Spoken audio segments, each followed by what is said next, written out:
Hey guys, welcome back to another video. Today we're going to be playing as Scotland in the year 1200, like 1200 scenario. And we're going to be basically forming Great Britain. Now the thing is, Great Britain is like not to be confused with the United Kingdom. Slightly different, right? I remember checking the map for this. Is just like Great Britain is just Scotland and England and Wales.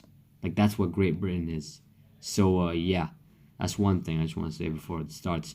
But anyways, this was a challenge video, so thank you for that. Honestly, I should have done this a long time ago, but again, I'm going through these and I'm trying to finish them up. I don't want to just leave these hanging. So with that being said, anyways, first thing I did was I attacked Wales and took it over. And then I basically spent the next many turns. Oh, but before that, actually, I decided to attack the Northern Islands as well, right? Kingdom of the Isles. They naval invaded me, but I kicked them out, and then soon enough, I took both their islands, and it was a pretty fast invasion. Funny enough, I had to build a port, so they didn't even have infrastructure, but I just had to build my way through it. And then I disbanded my army. I, didn't need them anymore. And then afterwards, I just sort of spent the rest of like many turns, by the way. Mainly just assimilating those two provinces, but more specifically, waiting for my money to come back. Because, I knew that I would need a lot of money to invade England. And I realized that they were at war with Denmark, so actually that would make things easier for me. But just to be safe, I still kept increasing money until I started suffering from inflation, which is when I decided, okay, now it's time to stop.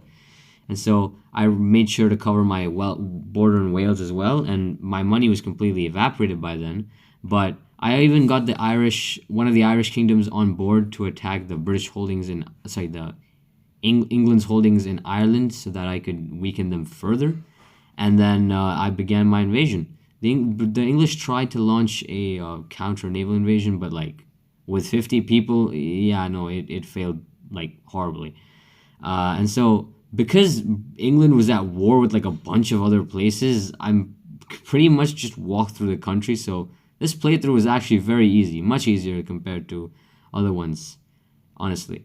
And I annexed a huge swath of the country, right?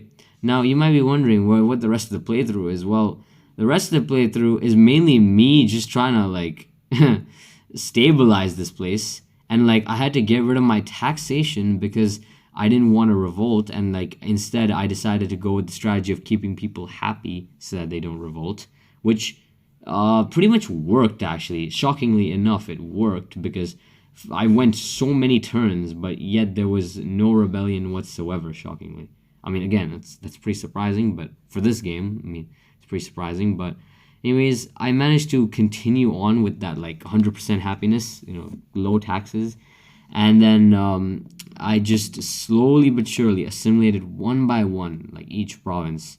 And soon enough, I was practically like assimilating them all. Now, one of these Irish kingdoms actually declared war on me, so I got all the other ones to just like gang up on them. Really, I did not want to deal with that right now, right? So I let them fight it out, and then I just made peace of my own on my own with that kingdom, which they accepted. And soon I had hit every single province in England to assimilate, right? So now I felt that the time was right after a while of waiting for more money to collect up. I felt that the time was right to now invade England, or at least what remained of it. And so I finally gathered up my troops and declared war, and then the invasion went pretty fast, actually. Again, it was basically like walking through their country all over again. And so just like that, we formed Great Britain as Scotland. So I will see you guys in the next one. Bye-bye.